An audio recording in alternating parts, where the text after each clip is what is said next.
Good afternoon, beautiful people. Welcome to a special episode 30 of Kiko's Free Thinkers Forum.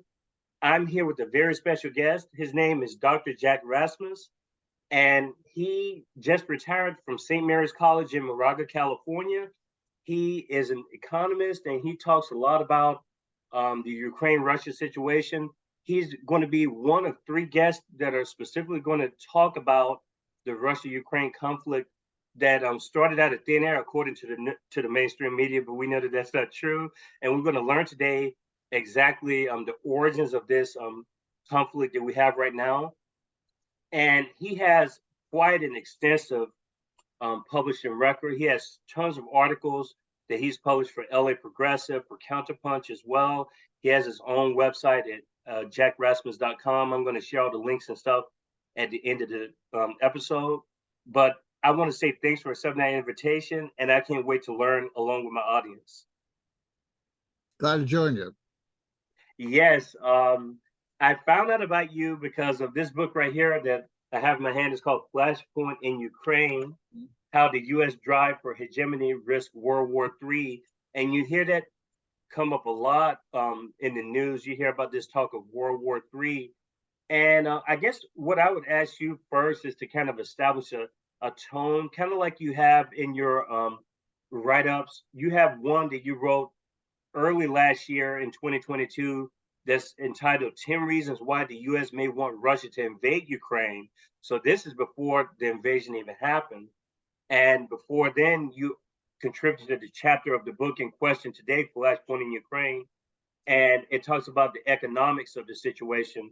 And Dr. Rasmus's chapter is who benefits from the Ukraine economic crisis. That's the particular chapter that he contributed to Flashpoint in Ukraine. So give the audience a sense of where did we begin with this, and not necessarily taking sides, but kind of presenting the information as what led up to this crisis that we're currently in right now. Right. Well, let me preface it before I begin by saying I just finished an article called Revisiting the 10 Reasons Why They May Want to Invade, just assessing how much of my 10 reason predictions were actually true. About 7 or 8 of them have been pretty much verified, and you can read that follow-on revisiting article on my blog, jackrasmus.com. You can also get it on LA Progressive, just produced it last week.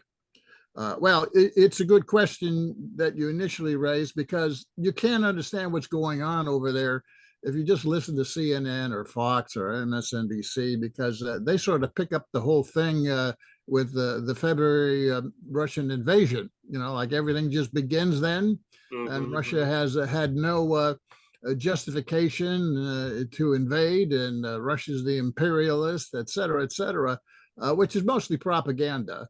To really understand that, you've got to look at the history of this. And that's what I did at the time in February 2014. But the true history of this, the background of this, goes back to at least the late 1990s.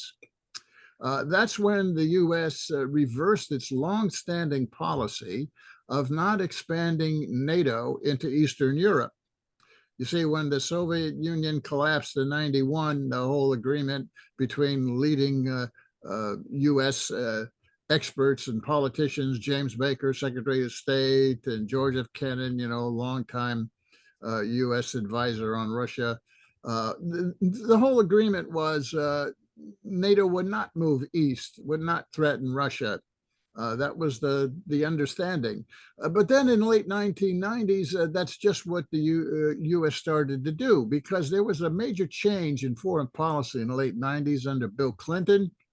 The neocons, which are reckless right-wingers in foreign policy, who gave us 20 years of war in the Middle East, cost us $7 trillion. We got nothing to show for it. The neocons ascended to pretty much control of U.S. foreign policy under Bill Clinton.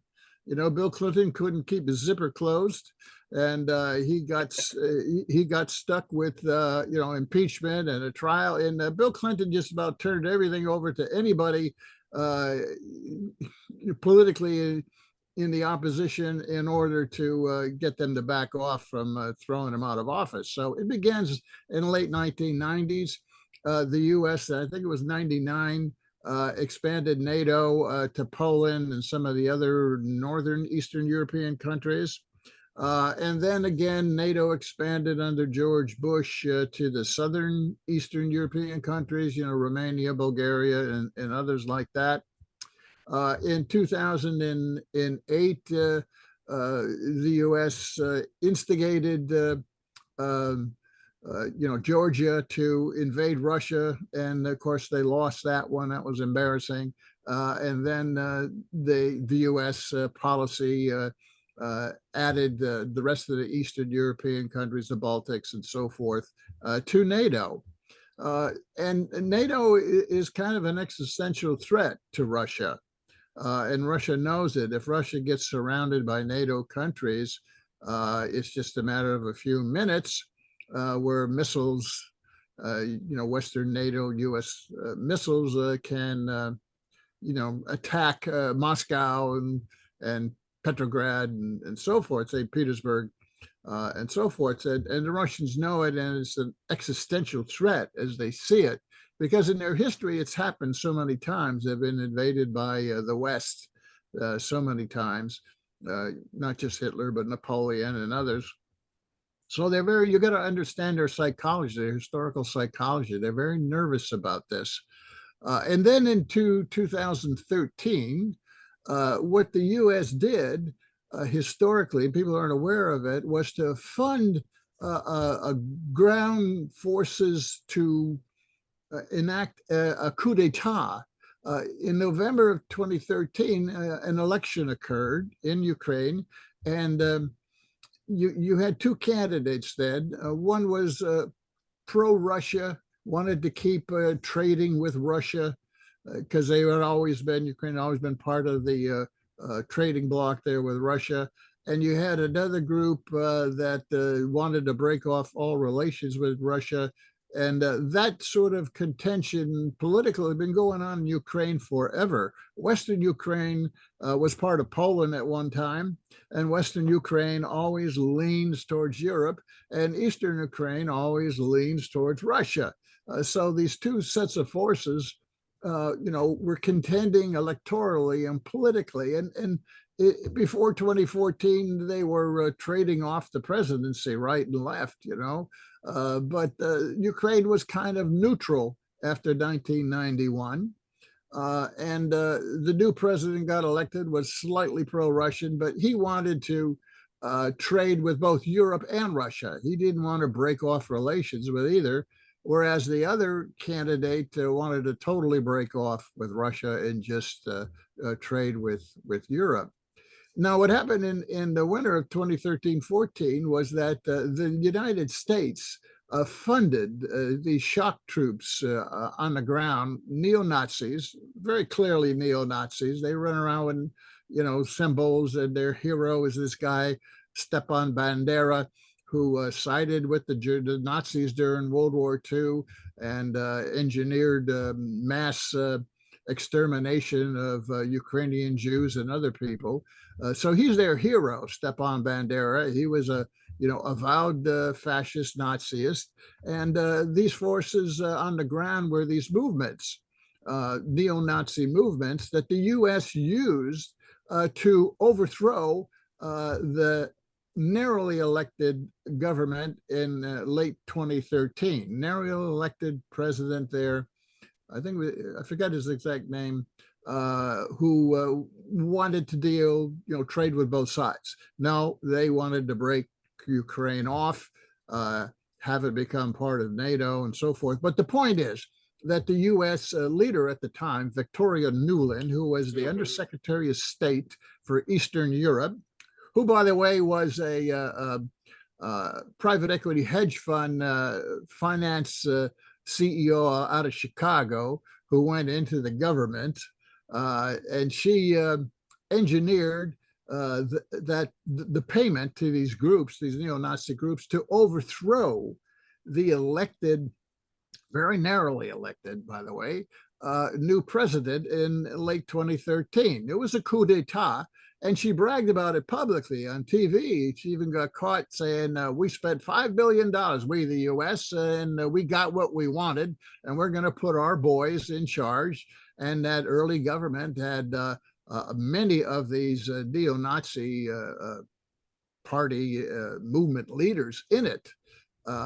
So they installed who they wanted. The US, as part of its strategy of moving east with NATO, Ukraine would be the big plum here for NATO, pretty much pulled off the coup d'etat. Within a year, Victoria Nuland, who was still, Undersecretary of State for the US in the State Department, government official, got herself appointed as the economic czar for Ukraine by this new Ukrainian neo-Nazi government that she helped put in office. Economic czar, which means she ran the Ukrainian economy. In fact, Ukraine had to suspend its constitution, saying that foreign-born, could not be in these positions. They suspended it for Victoria Nuland. She became the czar, economic czar, after the coup. And it was at that point that U.S. businesses descended on Ukraine. And by the way, descended means they set up offices in Kiev and other places, right? Throughout the country. They bought up the best Ukrainian companies. They merged with them. They acquired them, all the key areas. The U.S. penetrated economically Ukraine significantly in this aftermath. And for those of you who wonder why Joe Biden's son ended up in Ukraine, he was part of that flow. He was not the only one. There were all kinds of sons and friends of U.S. big businesses that got appointed to the different boards of directors of these new Ukrainian companies, right? In 2014-15, Ukraine pretty much initiated a civil war against their eastern provinces. Those provinces saw what happened with the coup and would not go along with it. We're talking about the Donbass provinces, Crimea and so forth. And they would not recognize the new coup government. Well, the new coup government now controlled the army, and they launched an offensive to break the back of this breakaway provinces in the east, Donetsk, Luhansk, Zaporizhia, and I figure Kherson was the other one. Mm-hmm. Okay, those four provinces broke away, which are highly Russian native-born people. You see, if you look at Ukraine demographically, the eastern part of Ukraine is heavily Russian, over centuries of immigration. The western part is more Polish and Galician and whatever. They're not the same demographic. One of the ultimate sources of the contention between the two parts of Ukraine, which has gone on for centuries, by the way, not just recently, right? Mm-hmm. So the new coup government initiated military action against these provinces, and actually began, shelling these provinces militarily, and that brought Russia in to defend the Russian immigration people there in the eastern provinces, and to defend its military naval base in Crimea.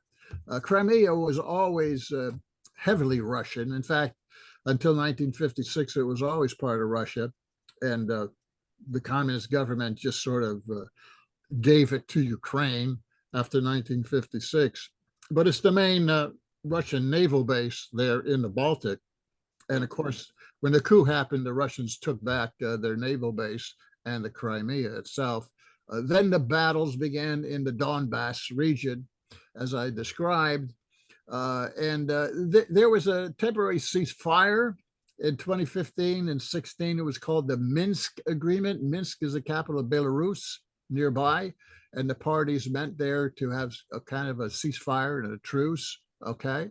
But the truce did not last very long, was not really observed by the Ukrainian government. And in fact, they just admitted this, and the Europeans who brokered this truce, in Germany and in France, French President Hollande, and in Germany, Merkel. They just admitted this past year that the whole Minsk agreement was just to buy time. They didn't intend. I mean, this is on the public record that these people admitted this now. After that, from 2017 to 2020, it was kind of a low degree conflict going on, violating the Minsk agreement. But under President Trump, who was more favorably disposed to Russia, you might say, and who would not allow the U.S. policy and Ukraine to actually go ahead and launch full-scale warfare. And the U.S. was not in favor of that. In other words, the Ukrainians and Zelensky, the president, had to get the green light from the U.S. As soon as Biden got in power here in spring of 2021, first couple months he was in power, he dusted off a plan that the U.S. had developed by the Rand Corporation in 2016 to actually intensify the conflict in Ukraine. You got to understand that the U.S. rapid pullout of Afghanistan in August of 21 is really part of the plan to go into Ukraine with both feet, clear the decks, kind of, in Afghanistan quickly, hurriedly, because in the second half of 21, the U.S. was beginning to implement this Biden plan that was concocted in March, I think it was, of 21, but actually has its roots back in 2016 under Obama. So what happened in the second half of 2021 was the U.S. began to intensify its intimidation and its efforts to provoke a conflict in Ukraine here. For example, Biden and Zelensky started talking about, we're going to bring Ukraine into NATO and the European Union and into NATO very blatantly. The U.S. began to intensify its military support and training of the Ukrainian army at that time in the closing months of 2021. Putin tried to get the U.S. to discuss what was going on. He tried several times, but the U.S. refused to meet with him to even discuss what was going on in Ukraine. The U.S. then in December, as it did this buildup, started slapping Russia with sanctions, more sanctions, even before the conflict began. Those sanctions intensified in January. And then, of course, we have February 24th and 22, we have Putin invasion, right? Or the Russian invasion of Ukraine in a kind of limited military incursion. You got to understand that this initial incursion, I think, was about trying to get Ukraine to back off the Ukrainian government and take a more neutral stance, particularly on NATO. What Russia wants most of all is that Ukraine remains neutral as far as military alliances are concerned. The initial Russian demands did not actually say much more than that, be neutral, right? But Zelensky and the U.S. were talking about not being neutral in making moves towards a very fast-track inclusion of Ukraine in NATO there at the end of 2021, right? But you got to remember, understand that this initial Russian invasion, 190,000 troops on four major fronts. Now, usually your combat troops are about half of what your total troops are. You got logistics and support troops and so forth. So you really got like four divisions on four different fronts. Now, there's no way that that kind of a military operation could conquer Ukraine, as we've seen. And I think it was really about trying to intimidate the Kiev regime, particularly around Kiev, to come to the table and to declare its neutrality. But by then, the U.S. was calling the shots, and the U.S. would not allow, in my opinion, would not allow Zelensky in Ukraine to sit down and agree to anything. Because in my view, the U.S. wants this conflict. It wants a proxy war. Mm-hmm. It doesn't want to get involved itself. It wants a proxy war. It wants to arm Ukraine and let the Ukrainians and the Russians slaughter each other, and to drag that on as long as it can. Well, that's a repeat of the U.S. policy originally in 1979 with regard to Afghanistan. That was the policy of the U.S. to lure the Russians into Afghanistan and then arm, the peasantry there with all the weapons it needed and fight the Russians to a standstill and bleed them militarily and economically. That was recommended by the National Security Advisor in summer of 1979. His name was Zbigniew Brzezinski, right? An emigre from Eastern Europe. Mm-hmm. Right? From Poland. Who went to Canada and then went to Harvard and got connected, within the foreign policy established in the U.S. and became the advisor because of his rabid anti-Soviet, anti-Russian positions, he became the national security advisor for Jimmy Carter, right? And he admits in public interviews later in the late 90s and in his memoir that he went to Carter and suggested, let's lure the Russians into Afghanistan. Let's destabilize Afghanistan so the new Afghanistan secular government at the time, there was a revolution in 78 in Afghanistan and a general took over, his name was Najibullah, right? Let's destabilize Afghanistan and hopefully they'll call the Russians in. So the next 6 months of 79, that's exactly what the U.S. did. And by the end of December and early January of 79, 80, the Russians fell for the bait and they did invade, right? Well, Mm-hmm. you call it an invasion if they were called in by the government? I don't know. That's semantics. In any event, what followed was 8 years at least of this debilitating military conflict that undermined the Russian military and public confidence and the economy and played a role, I think, in the eventual collapse of the Soviet Union here in 1991. So the U.S., I think, envisioned a similar policy, foreign policy. I call it Brzezinski 2.0. Yeah. To lure Russia into invading Ukraine, which of course it did. And that's where I got to my 10 reasons why the U.S. may want Russia to invade Ukraine. Okay, so that gives the context, the historical background and context to this, that you can't understand what's going on in Ukraine unless you understand this whole background in history, which the U.S. media, corporate media, does not want you to understand. As I said before, to them and what they're feeding the U.S. populace is that this thing began with the Russian invasion and that the U.S. has got clean hands on this. But I really think this is a Brzezinski 2.0, and this was planned for some time. And to a major extent, it's proved successful for U.S. foreign policy. Mm-hmm. What happened in Europe, in NATO under Trump, was that NATO was breaking away, the French and the Germans in particular, from Trump, from the U.S. as without Trump. Trump kept bad-mouthing them, saying you don't spend enough. And then there was this Helsinki meeting with Putin that scared the hell out of the Europeans, right? Mm-hmm. So the U.S. Control influence over NATO was seriously declining. And the Germans and French were talking about independent foreign policy, military policy.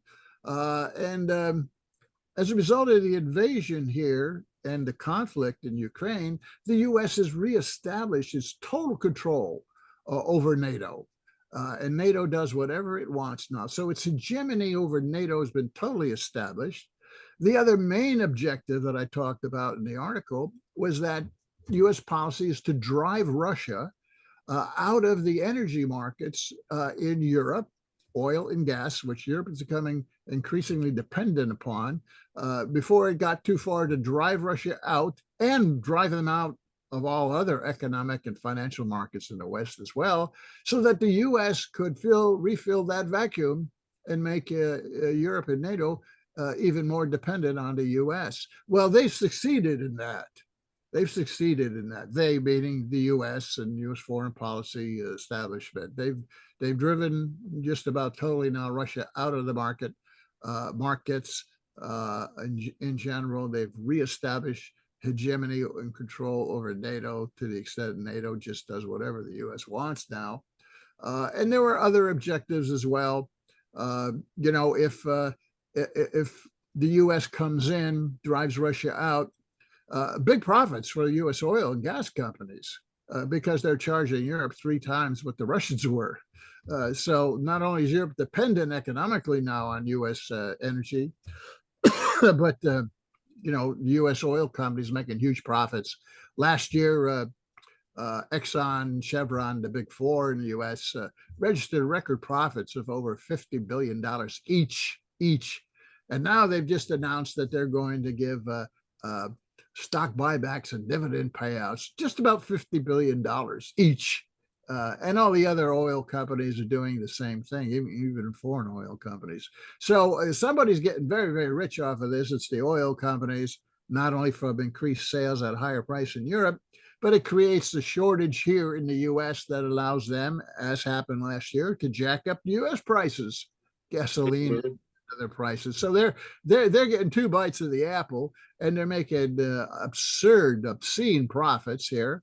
And there's nothing forthcoming from Congress to tax these super windfall profits at all.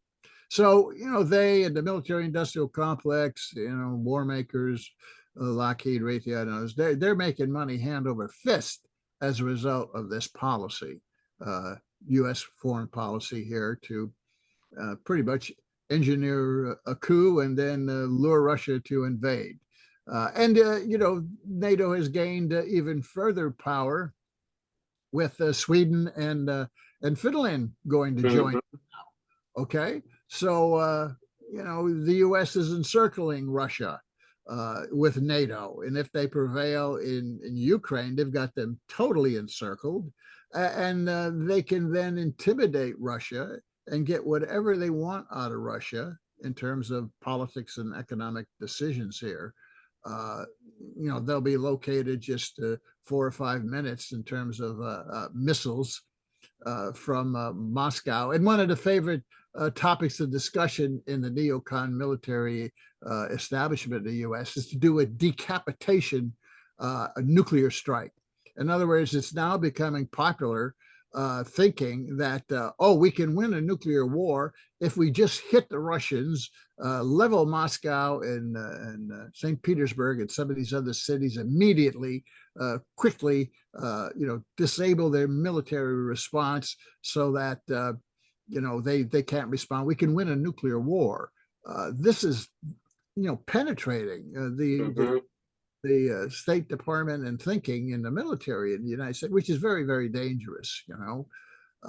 This very much could lead to a nuclear confrontation with Russia, and that's my main concern. I'm not a Russia lover, and I'm not an America hater, but I am very much concerned about American empire and its adventures under the neocon leadership to take on these military confrontations without really thinking the whole thing through.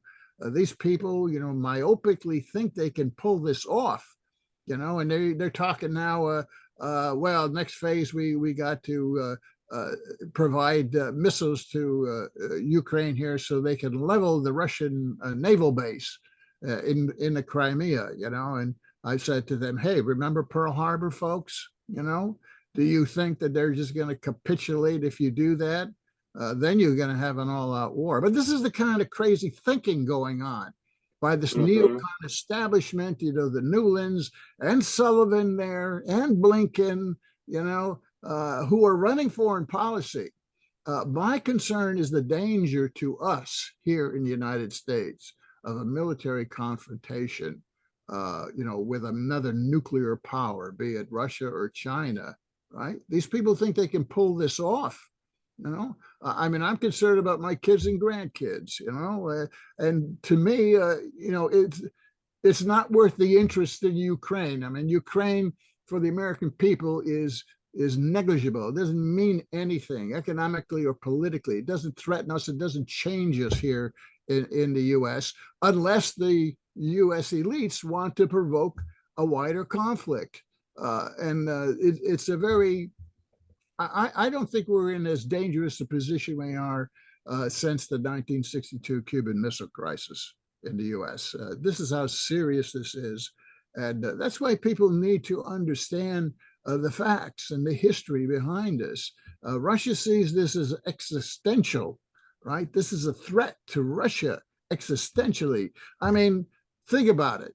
If Mexico, let's use a parallel, historical parallel. If Mexico invited the old Soviet Union Warsaw Pact, which was their NATO, into Mexico, right? And if Mexico wanted to join the Warsaw NATO Pact, and if Mexico and the Warsaw Pact said it was time to take back California and Texas, right, which were originally Mexican here, and were engaged with you know, low-key military threats and maybe even action, you know, from Mexico. Do you think the U.S. would waste a New York minute in invading Mexico? They wouldn't. Of course they would. Well, that's the parallel situation Russia and Ukraine. But people don't think of, you know, what if the shoe was on the other foot? How would the U.S. would invade first? For sure. Okay, so that's my long-winded survey of the whole thing. I thought I would just get through it, and then we can go to subsequent questions. No, no, that's needed. The context is needed, and you said something there about a lot of people, and this is what is so dangerous now in this information war age, is what I call it. There really is an information war campaign going on. And so people like us are automatically put in a box as, oh, we're Russian affiliates. They like to tag the Russia state propaganda on people who try to portray different alternatives to what the media is telling you, because what they're giving you is propaganda. Like, they don't give you any context. And it's funny, the same corporate media 9 and 10 years prior was absolutely trashing Ukraine. If you pull up some of the old headlines, they talk about how Ukraine was a backwater, Ukraine was a country full of corruption, a country full of money laundering, and all this stuff. The same publications like the New York Times and the Washington Post were saying stuff about that, about Ukraine then, as if they were rogue people. And now it's like the exact opposite. It's like Russophobia, just left and right in the mainstream media. There's just so much that you talked about, but I think that's needed, the context. And no, it's not. Dr. Rasmus is not affiliated with the Kremlin. I mean, all this stupid talk about people are Kremlin talking heads and all this stuff. No, this is just basic information that you can find in books like Flashpoint in Ukraine and previous books that if you go on Amazon and look at the reviews, it's funny. The same people now who are trashing people with the correct narrative are completely changing that tune because of what the military sponsorships are telling them to do on TV, because they're funding the mainstream media outlets to tell them this stuff a lot of times. And a lot of these military analysts are on the same TV programming, just spread more propaganda, which is just so silly. But most people don't know that because they're not reading that stuff. They're watching the television and taking it from the experts, or at least what they think the experts are. I had a question about NATO, the North Atlantic Treaty Organization. Why does NATO even exist? Would be a question that I had just as an outside observer. And if I understand you correctly, based on your original article in Flashpoint in Ukraine, you said that there was a 50-year lease to Crimea for Russia. So technically, Russia is supposed to have Crimea from 50 years after the Soviet Union broke up. Ukraine, I think it was. Okay. Yeah, in '56, Khrushchev, then the head of the Soviet Union, he gave pretty much Crimea to Ukraine, but the naval base there remained Russian naval base, and that's what the lease is really all about. And you're right about propaganda. By the way, it's both sides. You know, people in Russia get the government propaganda view. We're getting the same kind of government propaganda view here. You know, you can't find alternative information unless you're very adept at surfing the web and able to get onto more global independent sources to find out what's really going on. And that includes day-to-day military events going on over there.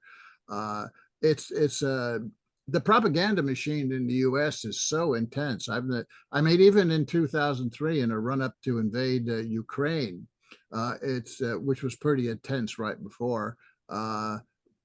Today is even worse, and it doesn't compare to the Vietnam years. You know, I remember when you had independent journalists out there in a conflict zone taking photos and you know, evening news and so forth.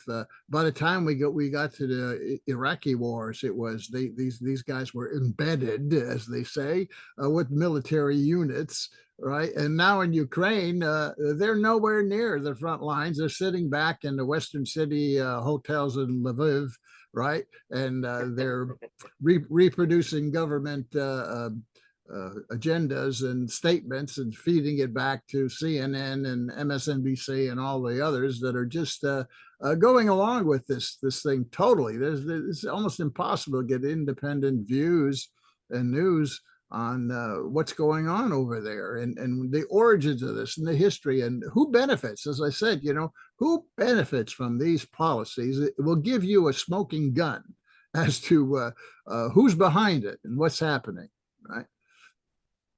Yes, that's the scary part, and the frustrating part is that if you're in the 2014 context, honestly, your views and a lot of the other contributors to this book, the views haven't really changed because the history hasn't changed. Because I mean, everything that you predicted, and you probably say yourself, is even a prediction. I mean, you're just using the historical framework as your reference. So it wasn't too hard to see what was going to happen because you already had the pattern of history leading up to this. It wasn't like this started yesterday. Again, but it's a whole different mindset because I honestly have good, well-intended friends that believe that this is a recent occurrence. And you can go back as far as during the Soviet Union. You can see the reasons as to why, you know, this is a possibility. I mean, like you said, I mean, the vulnerability aspect of Russia is one thing that stood out when I was reading your contributing chapter in Flashpoint in Ukraine, because you talked about how Crimea is basically Russia's main source when you talk about the pipelines and when you talk about strategics, when you talk about encroachments from other countries. And then I think you said it's 400 miles. I mean, now with Finland and all these other countries joining NATO, I mean, you're talking about a nuclear threat now with this corpus known as NATO. I mean, it's basically Moscow's backyard. Yeah, if Ukraine went NATO and the U.S. is deeply involved with it militarily, I mean, the U.S. is pretty much calling the military shots, not just with equipment and ammunition, but we've got generals and advisors over there who are really directing the Ukrainian military here in terms of strategy and tactics, general tactics. The U.S. involvement last year was obvious. You know, when Russia first invaded, it had all these successes, and then it became pretty clear, I'm sure, to the Russians that they weren't fighting just Ukraine. They were fighting the U.S. and NATO. And that's when they figured they better reconcentrate their forces to the east because spreading them out in four fronts wasn't going to work. And you know, the U.S. Calling the shots there pretty much in Ukraine. If all of Ukraine went NATO, for example, the Ukrainians with, who were asking, by the way, before it all began, for nuclear weapons as well. That scared the hell out of Russians. If they would be able to post missiles just 250, 300 miles from Moscow, if around Kharkov and places like that, if they put Sumy, if they placed Western missiles there, you're talking about 2 or 3 minutes of response time, which is very dangerous, because then they don't even bother. Either side wouldn't even bother to verify whether it was a real threat launch. We've had situations with fake launches, and we almost went to war with Russia, with Soviet Union a couple of times, in '83 in particular.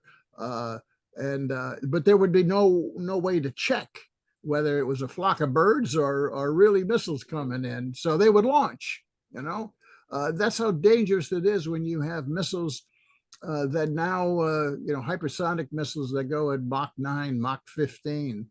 All right. You're talking about a couple minutes. There's no response time. And you could really set off a nuclear exchange. And there's no such thing as a contained tactical nuclear war. There's no such thing as tactical nukes, right? They're all and they will all lead to a global confrontation, right? The Russians, seeing this, are just terrified, and they're not going to allow NATO to gain control no matter what.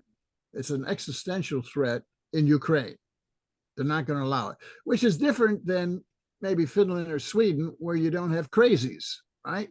But you've got a government that's penetrated with neo-Nazi influences at various levels in Ukraine. It's very unstable regime there. It's not like Sweden, right? I don't think the Russians are that concerned about Sweden and Finland going NATO, right? So you can declare your NATO as long as the U.S. does not then put advanced weaponry and nuclear weaponry into these new NATO countries, like the Baltics, right, are NATO, but the U.S. won't put military and nuclear arms in those countries. It will defend it because it's part of NATO. Even Poland, right? There's no U.S. nuclear tactical weapons in Poland. Even though the Poles want it and they've been negotiating for it, the U.S. won't do it. And that's true with Romania and other places in Eastern Europe. They're in NATO, but the U.S., has not up to now really given those regimes the opportunity to really use those weapons themselves, right? But if you had Ukraine very unstable in NATO, the possibility is very high that the Ukrainians would go rogue and use these weapons themselves, and that's what's got Russia really terrified if they allow NATO in. But this war is going to go on. This is like the Afghan lure. The U.S. wants a proxy war to go on, wants it to go on to debilitate Russia militarily and economically, which hasn't happened yet. But if it went 7, 8 years like Afghanistan, then it very well could. On the Russian side, they've annexed, as part of Russia, these 4 provinces, right? So they can't back off of that. U.S. doesn't want to back off of its. This war, doesn't look like it's going to end unless one or the other side militarily becomes so exhausted that its forces just sort of collapse. And that could happen. And that becomes a very, very dangerous situation if and should that happen. Yes, I think that this is it's hard to even describe the conditions on the ground. I can't imagine what's going on over there because, and it looks like a lot of the activity is happening in Eastern Ukraine. And I think the humanity aspect is lost in this because, and we can blame the news and the info campaigns, the pro corporate sponsorship, this military industrial complex that we talk about a lot on the forum. We can blame that for the dehumanization of people. We forget that there are people in Ukraine and Russia and everyday citizens are really losing out on this. I mean, we as everyday citizens are losing out as a result of this proxy war. Economically, I can't imagine how this is going to affect us now and down the road. And Ukraine, you talked a lot about two particular International Monetary Fund deals, or loan packages. You talked about two installments in your contributing chapter. And I kind of want to get the audience in, I guess, in sync with that aspect, the economics in Ukraine. How does this situation affect Ukraine and Russia economically? You've alluded a little bit to how it affects Russia, but how does it affect Ukraine, considering the failures of the first two IMF deals? Yeah. Well, Ukraine economy last year during the war, by the most conservative estimates, collapsed 30%. That's worse than the deepest year of the U.S. Great Depression of the 1930s. Now it's probably much worse than that, right? Because obviously that estimate is not based upon what's happened to the economies in the war zones. No one's going to get reports of how the economy is doing in the war zone. So even central Western Ukraine collapsed at least 30-40%, right? Economically, the U.S. is providing Ukraine with $4 billion a month just to keep the economy afloat. Okay. On top of that, the IMF is providing Ukraine's central bank billions of dollars to keep their currency from collapsing. The US last year, by official public figures, provided Ukraine with $111 billion. $111 billion, right? This year it's going to be twice that. Right? Already, Biden's Pentagon budget was increased by $85 billion. It went from $773 billion last year with the war, even now to $858 billion. He's going to release his budget next week, and what you're going to find is that Congress always adds money to the defense sector, right? Well, this isn't even the defense sector. This is just Pentagon spending, right? If you want to estimate the true defense spending in the United States, you've got to add to the Pentagon share, right? You got to add money to the Energy Department because that finances all of the oil and fuel expenses for the U.S. military. And the U.S. military is the single biggest consumer of oil in the world, okay? Private source of oil in the world. Right. And then you got the Veterans Department. You've got the CIA and the NSA and their private armies and mercenaries, even the State Department, right? Slush funds and so forth. You've got veterans benefits, I think I mentioned, right? You've got the Atomic Energy Department in the US, which does all the spending on next generation nuclear weapons going on. You've got what's called the black budget on new secret advanced weaponry being developed, which doesn't show up in the government reports. It's always off budget. And that's at least another 50 billion a year. And you could throw in a Homeland Security 50, 60 billion. And what do you got? You got well over $1 trillion, 1.1 or $2 trillion every year on defense in this country. Now, the point is, what does it mean to the U.S., right? Oh, by the way, you also got interest on the government debt, which in 2019 was 350 billion. This year it's going to be 600 billion.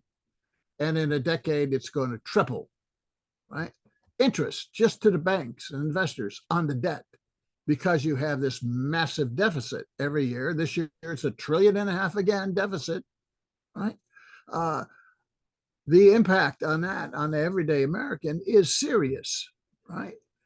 Because if you got to put more money into paying bankers interest on the debt and into the war and into the Pentagon and so forth, you put less in healthcare, in transportation, in education, and all those other Social Security. There's an attack on Social Security brewing now, right? So that's a consequence of war and deficits and debt. This war, this neocon war in the Middle East, Afghanistan, Iraq, Syria, and all of them, Libya, and all the rest, cost us in the first 20 years $7 trillion. $7 trillion. And what do we got to show for that? We got nothing to show for that. $7 trillion. You got to pay the interest on that debt. At the same time, for the first time in U.S. history, here in the last several decades, the U.S. has not only increased war spending, as I've described, but they've cut taxes, mostly for businesses and investors, by $15 trillion since George Bush. $15 trillion tax cuts, right? $7 trillion war spending, right? There's 22 trillion. There's your national debt as of 2020 before COVID. Now, COVID added more deficit and debt, right? And now we're shifting and we're giving, instead of COVID and relief and so forth and health, we're giving it to the military. Same spending. We're still $1.5 trillion deficit this year, right?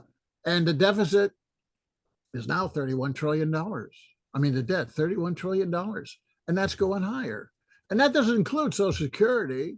And it doesn't include the central bank, the Federal Reserve's debt of $9 trillion. I mean, how long can we go on doing this and squeezing the average person here, the average American, in order to continue this? And we're seeing the result of it in inflation, and so forth, and poor quality jobs. People got to work 2 or 3 jobs to make ends meet, right? It's a declining standard of living going on for most people in the United States, but for the wealthy, I mean, they are going through the roof. Right now, the 1% latest data show the 1% grabbed 34% of all the income generated in this country. The 1%, 340 million Americans, 1%, which is really less than 3 million actually, are getting almost 40% of all the wealth. So the impact on inflation and employment and standard of living and social programs spending is very significant for the Americans. It's hard to see these connections if you're not an economist necessarily, right?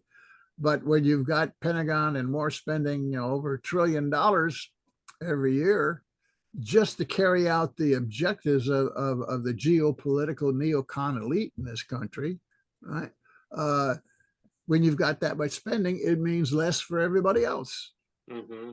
And that's what's going on. So Americans are paying for it indirectly. They don't see it. They're paying for it in terms of inflation. 2/3 of the inflation of the past year has been oil prices and energy prices. Here in California, this winter, natural gas prices averaging per household $600 to $700 a month. A month. People just can't pay it anymore. Right? And that's rich California, You can imagine, what's going on elsewhere. But that's a direct result of the U.S. oil companies shifting their oil and their natural gas to Europe as Europe drives out cheaper Russian gas and oil, and the U.S. ships it in. Oil companies love this. Of course it is. They get 2 bites of the apple. They get higher prices and sales in Europe. They get higher prices here in the U.S. And is anybody doing anything or saying anything about it? Not a peep out of Congress. Not a peep. Nothing. Okay. No, because they're all in bed together. Why would they complain about something like that? Absolutely. Who funds the campaigns? And who pays for the lobbyists? Not you and I. Yeah. And hopefully people are starting to get these connections and stop making these excuses for your favorite politician, your favorite puppet, your favorite talking head, because that's what they are. I mean, they're puppets in suits is what they are. And if you didn't get confirmation that Biden was a neocon, I can tell you right now, I could have told you 10, 15, 20 years ago that Biden has always been a neocon. And the rest of the Democrats and the Republicans, they're all funded by the same people, and they all love war. Like it pays their bills, but they stick us with the rest of the debt. You know, they stick all of us with all that to be responsible for, and all the loss of life and everything else. Um, I had an interesting question because just reading everything that you published about just the geographics of the region of Eastern Ukraine, especially. You talked about how there's a high Jewish population in Eastern Ukraine, and but then you have that element of the neo-Nazi presence there in Ukraine. So you're saying that that's not a far-fetched observation that there's a neo-Nazi presence in Ukraine still, that was more pronounced, I guess, back then, at least by the news outlets. The same news outlets now they're sort of diminishing the presence of these same groups, these same militants. Yeah, well, not Jewish, but Russian population in the east. Okay. Yeah, significant Jewish population all throughout Ukraine, right? Well, what Hmm. significant is, but certainly Russian population, because over the decades and years, Russians have immigrated from other areas in Russia to the eastern Ukraine. A lot of work there, industrial work, mines and factories and so forth. Eastern Ukraine is very industrialized. Western Ukraine is more agricultural, central and western, right? Uh, but yeah, if you look back at what happened during the coup in 1314, very clearly, there were a whole number of neo-Nazi parties, Svoboda, called Freedom or whatever, and Right Sector, and a whole Hmm. bunch of them were involved in the coup because their street forces, right, were very aggressive and were used in the coup, in the uprising there in the center of Kiev, to take over the government and to chase the elected president out of Kiev. And they took over the government. They formed a parliament, right? These forces. They purged from parliament anybody who did not agree with them. They drove out independence, and so the parliament that was formed in 2014 was really dominated, controlled by these right-wing radical neo-Nazi sectors. And then the leaders of the parliamentary leaders of those movements and parties became key government officials. And their street forces, when they started purging the military, Ukrainian military, uh, their street forces became heads of entire regiments and battalions that were, overtly neo-Nazi. I mean, they march with their own Nazi flags. Bandera, Stepan Bandera is their hero. They have songs to this guy. They wear insignia and so forth. Their own neo-Nazi insignia. It's not an exact swastika, but it looks like a swastika in some ways, right? And they have their own elite military units that were street thugs, kind of like, Hitler's brown shirts, right? Same thing then. Then it becomes the SS, right? And they've become the SS. They have like the Azov Battalion, the Idar Battalion. There's like, at least a half dozen of them or so. And they are the shock troops of the Ukrainian military. And they send those shock troops wherever they really need to put up a real defense or a real offense, right? And that's going on right now in the eastern city there of Bakhmut, it's called, Hmm. where the fight is really intensified going on. The Ukrainians have sent their neo-Nazi battalions there. The Ukrainians will say, "Oh no, they've been integrated into the Ukrainian military." Oh, but they've kept their battalion and regimental independence there as well. So you've got these Hmm. military units. We're kind of like the SS in some ways, I mean, in Hitler's Nazi Germany, the SS divisions were the most feared and the most effective, the most militant. And you've got that in Ukraine. And you still have these leaders of these right-wing parties, very influential in the government and in key places and so forth. Um, and they won't let Zelensky, the president now, really negotiate. There's no way. If Zelensky tries to really sit down and negotiate, even with the support of the U.S., which the U.S. will not give him, he'll probably get assassinated, by his own right-wing forces there, who don't want anything except total. They don't want any compromise. They don't want negotiations. They want the total victory. They think they can get it. But these right wingers and Nazis, they live to some extent in a fantasy world, and that's the situation still heavily influenced by these neo-Nazi elements in government and certainly in the Ukrainian military still. That leads me to another question. I know that one of the United States' biggest allies is Israel, and I'm curious as to where Israel plays into this equation, because I've seen a lot of different publications, and Israel's not necessarily biting into this thing. I don't know what kind of relationship Israel has with Russia. I don't know what that's about, because I know Israel has its own military industrial complex, with the United States and everything else going on in that part of the world. But I was curious to get your perspective on that. Do you know much about why that is that Israel, I don't know if they would be viewed as neutral in this situation. I don't know what's going on, but I'm surprised by the lack of, I guess, presence within the mainstream media talking about this, Ty. Yeah, well, Israel's going through some very significant internal disruptions of its own, the right wing versus the left wing, and the encroachment of the new Netanyahu government on democracy in Israel, and so forth. So they got their own internal troubles. When you got a country like that, they tend not to take sides and exacerbate the internal divisions. But Israel is quietly assisting Ukraine, not significantly, not publicly, but quietly. Israel is very concerned about Iran's providing of drones to Russia. Israel would rather see a conflict with Iran. And I think we're heading for a second.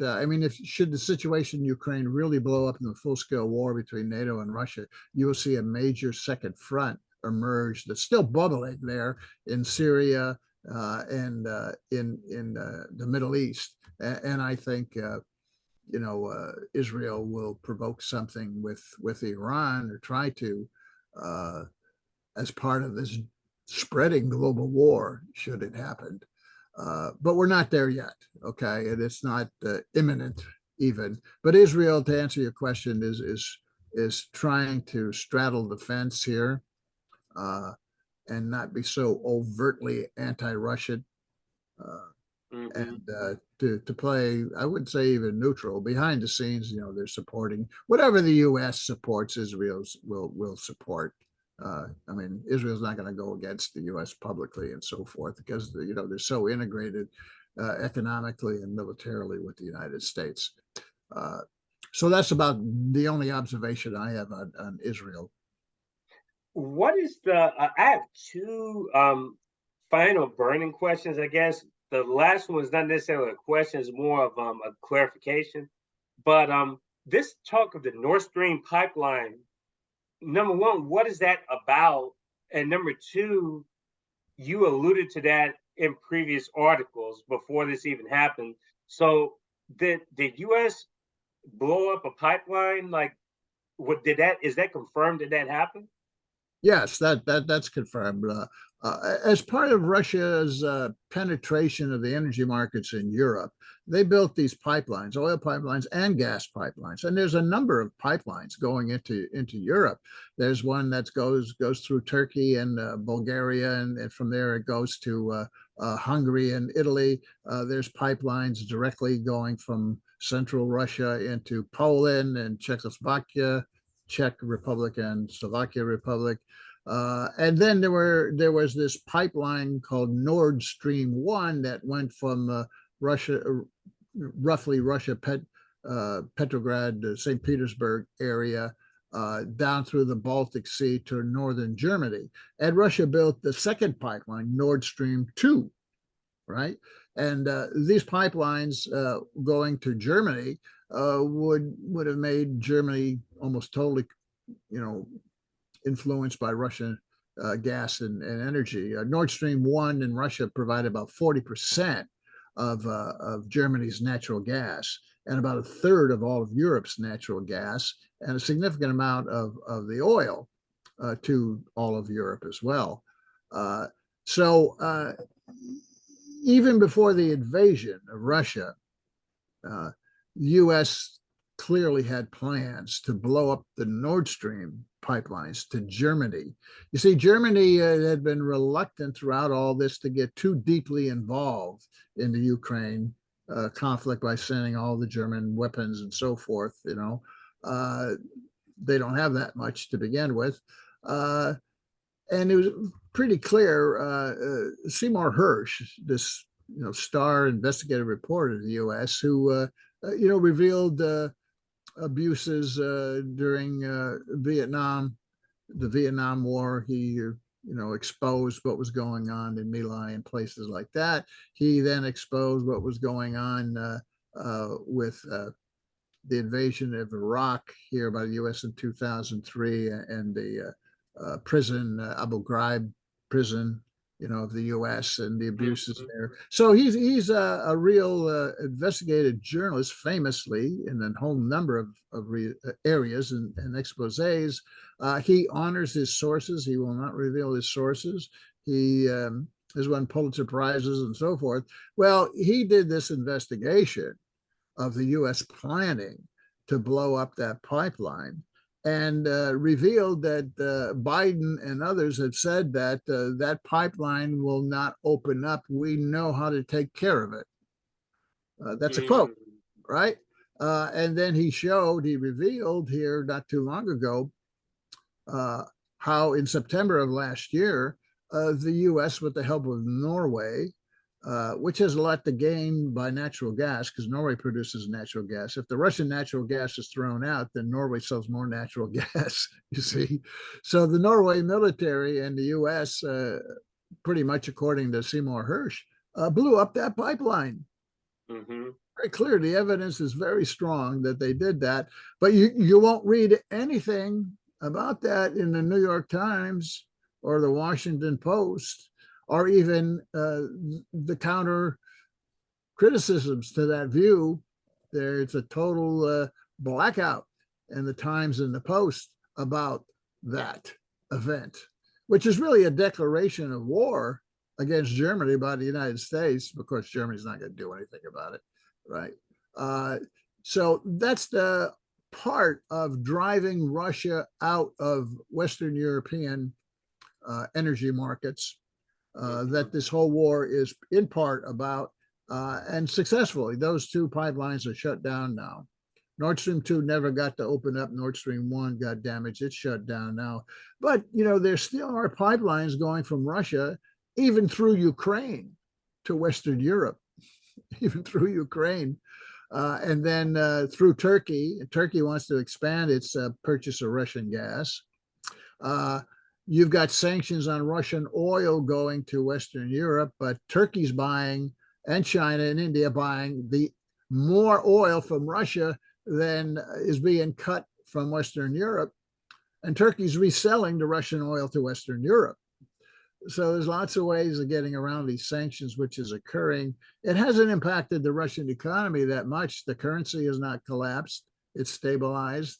The economy, it contracted, I think, 2%, about what Europe is going on in Western Europe, which is nothing. The U.S. was predicting 15% GDP collapse. It didn't happen. Russian oil exports are up over what they were a year before, and the value of Russian oil revenues is up, even though Russia's discounting it by 30%.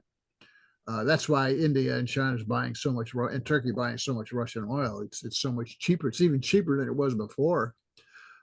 So the sanctions have not worked. There was this recent article in the New York Times, I think it was, documenting the fact that all this talk at the beginning of the war about U.S. companies leaving Russia, it hasn't happened too much. They're still there. you know. Hmm. So the point I'm making is the sanctions aren't working on Russia, but the sanctions are causing energy problems and pricing inflation here in the West.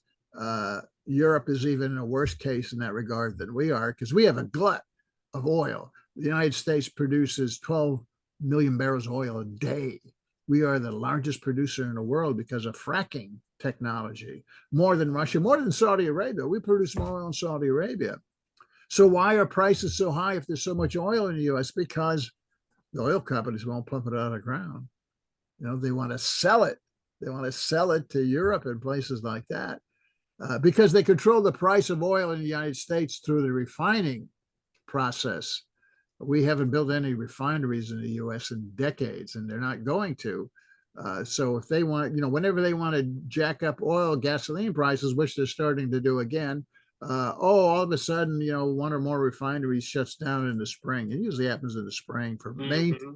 maintenance, you know, or there's a fire in Houston or something, and that price up, you know, tremendously. So uh, that's what's going on. Yeah, that explains a lot.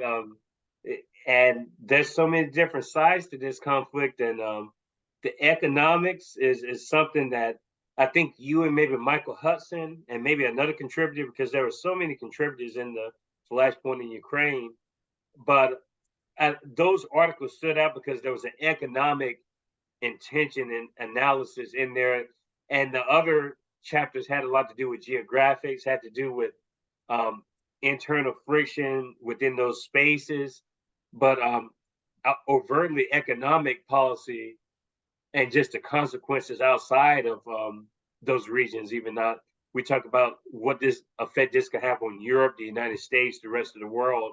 I think that's well documented, and it's important for the audience to kind of get that perspective. Like the big picture, you hear that a lot. Well, the economics is also a bigger part of the picture. And it's something that people aren't talking about because I believe if this stuff is brought up, then the public opinion is going to drop even more towards the war. People aren't going to like it even more because there's already an underbelly of people who are against this to begin with. And I think people are going to start to wake up and realize, oh, wow, is this just another Afghanistan, another Iraq situation? Because I was actually talking to people. I brought on three Assange activists, and we've talked about Julian Assange on a couple of episodes, and we tied that into the anti-war sentiment that's going on, and how I talked to Mike Michiola in particular, and he talks about how there's not this same degree of anti-war sentiment in this conflict as opposed to those previous ones that we've talked about, even Vietnam. And when we think of all these major wars we've had over the decades, and because the media is still grasping at the people as long as they can. But I think eventually that sentiment is going to wear off, and people are going to they're going to get out of their comas and realize what's really happening. Well, you pointed to an important thing, and that is, you know, the anti-war sentiment. Why isn't it greater in the U.S. right now? And partly it's because the media and propaganda is so much more powerful than even 20 years ago with the Iraq War, right? And certainly during, you know, Vietnam and other conflicts. So that's one explanation. You're not getting any of the facts. You know, before you could, like during Vietnam, there were these college teach-ins and everything where the facts were getting out and publications were getting out. That's been cut off pretty much here. But you know, even beyond, you know, just the media, you got to understand that there's no draft. You know, if there were a draft like Vietnam, I mean, people would their ears would perk up and they would demand to know more about this thing. So there's no draft going on. It's no threat, right? Uh, Economically, you know, people are preoccupied with COVID and the collapse of the economy with COVID and now runaway inflation. The domestic economic immediate issues seem far more important to the average American. And that's another reason why. And then you've got also the fact that there aren't very many real solid progressive organizations to lead an anti-war movement as they were during Vietnam. They've been destroyed pretty much, or the people got old and died off, right? Mm-hmm. You know, that whole understanding of how you organize an anti-war movement from Vietnam, that generation is gone or nearly gone, and they got to learn it all over again, pretty much. And you know, the progressive and left parties that led that no longer exist in the United States. So there's multiple reasons why, objective, real reasons why we don't have you know, a massive anti-war movement here. We had this little protest here in Mm-hmm. Washington, you know, Rage Against the The Machine. war machine. Mm-hmm. War Machine, yeah. But that shows maybe the beginning of something, but maybe just, you know, how weak it really is. But it's objective reasons why it's weak that I just recounted here. You got to understand. That doesn't mean it will remain that way. Although the struggle is more uphill now because of the propaganda machine, I think. And I think also the people's invested ties into these political parties, which is as I mean, this form's premise is that I mean it's just one mega party. I mean it's been like that. It's becoming more clear. I call Even I to people call it who don't follow. I call it the single party, the corporate party of America, with two wings, one called Democrat, one called Republican. They work in concert with each other, and there's not much in the way of opposition within those two parties. And both of those parties work vigorously in recent years to prevent any third party or third organization for taking root. You can see it in the Republicans, you know, with all their legislation here on gerrymandering and voter suppression. You can see it in the Democrats. Whenever someone in the left wing or whatever challenges the Democrats go to court and, you know, slap them down and throw them off the ballot. Right. So the Democrats are just as bad as the Republicans going on here. But you know, think of them as the single party, the corporate party of America that is expunging any and all organized challengers. You know, and the Republican, you got this wing, you know, the Greens and the Boberts and then Getzes, you know, and that are kind of gadflies there on the right. And in the Democrats, you know, you got the so-called squad, right? And Bernie Sanders, you know, who capitulated quickly here in 2021 when the leaders of the party, the corporate leaders behind Biden, said, "Thou shalt not provide any alternatives any longer. Go sit down in the corner," and they did. They went and sat down in the corner and disappeared, you know, the so-called squad, right? And you got Bernie Sanders with his ideas on, you know, social policy coming out totally in support of the war and the military-industrial complex. You know, the role of these people is to provide a voice on the far left and far right, you know, that will keep the independent voters attached to keep voting for these two wings. That's their function. That's the function of Bernie Sanders. You know, 100%. the rest engaged, so they'll keep voting for the Democrats, keep holding out this hope, false hope that, oh, we're going to reform the Democratic Party. Yeah, sure. You know, and bears don't live in the woods, right? So, you know, that's the role of what's going on here. And until you see an organizational breakthrough with a real independent third source, independent of the two wings, you're not going to see much change going on. You know, back in the 60s and 70s, you had a true left wing of the Democrats, and a certain part of the Democrat Party broke with the establishment and joined the anti-war movement and the women's movement and the environmental movement. You know, you had that phenomenon. Now you don't have movements.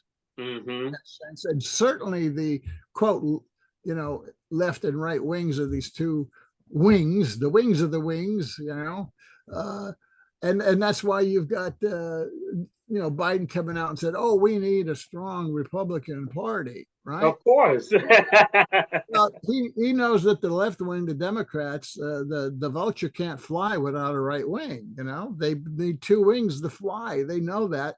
They play this electoral shell game on us all the time. You know, oh, there's no alternative because they quash any alternative, right? You got to vote for us or them. Republicans come in, they enrich their rich buddies, and wreck the economy.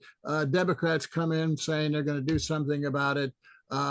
They do some token stuff, nothing really changes, and they enrich the rich. And that shell game goes on and on and on every year. And in the meantime, we're like the rest of us are like the frog in the hot water pot. They're turning the heat up little by little, and we're sort of living with it and thinking, oh, it's not that bad, but it's getting hotter and hotter.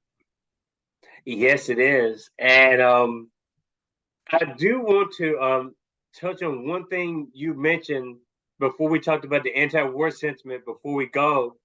And I definitely want the audience to reach out to you if they have any further questions and comments, like the quickest way to get in touch with you. But the comment I had was, you mentioned that we don't have conscription here, but I think we would both agree that maybe the conscription is happening in Ukraine, because since this is a proxy war, instead of our troops being the people being disposable, we're basically the Ukrainian soldiers are being disposable. And it kind of leads to a final question I have for you. You mentioned earlier that you see this going on for a while. Do you think that there's a possibility that this could end quicker than what you project, because due to just so much loss of life? Because I can't imagine the conditions right now. And from what I read, Russia really hasn't even committed their full arsenal when you talk about this conflict. Yeah, well, even President Zelensky of the Ukraine admits that they're losing 500 guys killed a day. 500 a day. Look, the totals, even conservative and both sides of the estimate of those killed in Ukraine is somewhere, between 200 and 300,000 dead in 1 year. I mean, think about it. The United States lost about 300 and some thousand in all of World War II. Ukrainians and Russians have lost that many in 1 year. This is a slaughterhouse going on. Modern military weapons are a slaughterhouse. The average soldier on the ground doesn't have much chance of it, with all the drones and the missiles and so forth. So, you could reach a point where, the exhaustion of boots on the ground occurs. And then you will see a collapse. But what's going on in both sides here is that no one gets to retreat in this war. You've got these battalions of the neo-Nazis. Anybody on the Ukraine side that surrenders or retreats, they shoot them. They just shoot them. And the same thing occurring to some extent on the Russian side with this mercenaries there. The Wagner group, you don't retreat or you get shot, right? I mean, it's really brutal. Yes, it could collapse. You could reach a point where it really collapses on either side here when the losses are so great. To digress a little bit on that point, the reason why Ukraine had successes late last summer was, the Russians came in. They made certain gains in the first several months, right, with their minimal forces of 190,000, right? The U.S. Mobilized and trained at least 300,000 new troops for Ukraine over the summer and released them, in July and August. And they overwhelmed the Russian minimal forces. I mean, that's just what happened. The Russians were stretched too thin, and led by the U.S. Advisors and generals, who knew where to strike. And they had certain gains up there around Kharkov and down at Kherson, right? Until the Russians threw in more troops and stabilized it. And now they're pushing back, with their offensive. And we'll see another Ukrainian offensive. But all these offensives of just grinding up human beings, a tremendous amount. And it is possible that, what I said about a long-term war going on, it could collapse. But the U.S. will never allow Ukraine to collapse now. It's too it has too much at stake. It's too deeply penetrated economically in Ukraine. It staked U.S. and NATO reputation on Ukraine not falling, and they won't allow Zelensky to even negotiate, let alone give up. And he, of course, he won't, because his right wing will get rid of him if he tries, right? Mm-hmm. So he's caught between these, NATO and I wouldn't envy the guy. Eventually, he's going to be replaced with somebody else, I think, and that's probably going to be the favorite of the U.S. NATO and U.S. military, the general here, Zaluzhny, his name is, in Ukraine. I predict he'll be the next president of Ukraine at some point here. So basically, you got to understand, the U.S. has so much at stake. It's drawn its own red line here. It will not allow Kiev to fall, and the Russians have annexed those as part of Russia. They can't give up part of Russia now. If they gave up those eastern provinces, then it might cause a chain effect, and other provinces would want to go independent as well. So that's not going to happen. The Russians will never pull out of the east. And you might get a solution, temporary solution, where they split the country. That's possible. Kind of like a North Korea, South Korea armistice, and then a low-grade conflict thereafter.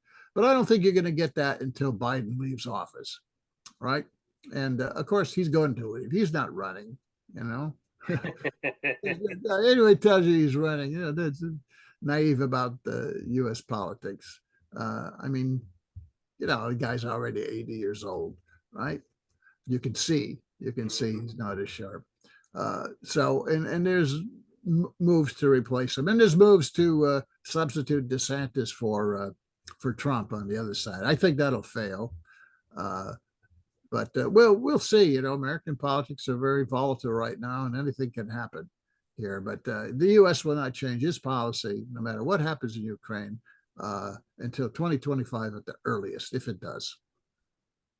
Well, Professor Rasmus, let me tell you, let's, if possible, let's follow up down the road, because I would love to bring you back on. This has been such a wealth of information today, and I wish I had more time to talk with you even longer. I believe we could talk a few more hours. Probably. I really do believe that. But tell the audience where we can reach you, and in case individual audience members wanted to ask you a question directly, how would they be able to contact you? Okay, my blog is just simply jackrasmus.com, jackrasmus.com, and there I post my weekly articles almost on a weekly basis, and radio interviews and so forth. On rather further lengthy analyses, you can check me out there. My radio show on Progressive Radio Network out of New York is every Friday at 2 p.m. New York time, 2 p.m., called Alternative Visions, Progressive Radio Network. You can catch my verbal articles and essays virtually every week. I just had a show here on the attack coming on Social Security. So you can check me out there. For day-to-day commentary on things that are going on, immediately the last 24 hours, you can follow me on Twitter. I'm at Dr. Jack Rasmus. That simply.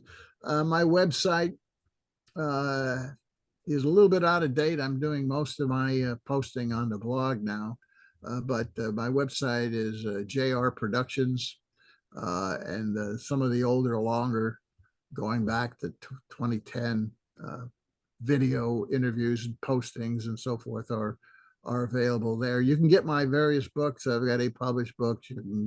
You can go on Amazon and check them out there.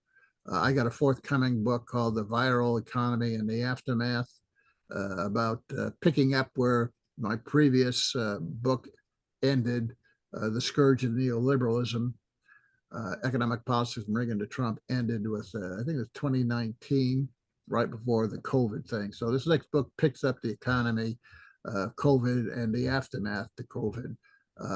Will come out probably later later this year. Right. You can follow my plays, by the way. They are posted on my website, 1934, Our Time, and so forth, are all available there with some of the music and songs associated with those productions. But those are all the various places, right? And then, of course, listen to shows like Kiko Free. What is it? Kiko Free? Kiko's Free Thinkers Forum. Free Thinkers Forum. Periodically, maybe once or twice a month, I give these interviews like this. Or just email me if you have a question. You can email me at Rasmus, RASMUS, at Kyklos, KYKLOS.com. Kyklos is a Greek word for meeting place, right? So Rasmus at Kyklos.com if you want to get in touch with me about something having to do about the, future writing or presentations or interviews or whatever. Jack Rasmus, this has been a great episode 30. And I've had the pleasure of talking with you today. And like I said, down the road, I'd be very happy to bring you back on if you'd be so gracious to talk and share more of your knowledge with my audience. I greatly appreciate you coming on today. Beautiful people. In store tomorrow, we have Matthew T. Witt, who is also going to talk about Flashpoint in Ukraine, his contributing chapter, The Labyrinth of Geography in a Time of Terror, from the same book, again, Flashpoint in Ukraine. And we have Jeffrey Summers. He's going to come on towards the end of March, and he's going to talk about his contributing chapter in the same book that we've discussed today. Again, I thank you, Jack, and beautiful people. Keep tuning in. Tell your friends and family. And tune into Jack Rasmus's information as well. I'm going to link all the information in the description. Have a wonderful day, and we'll talk soon. Cheers. My pleasure. We'll talk to you again, I'm sure.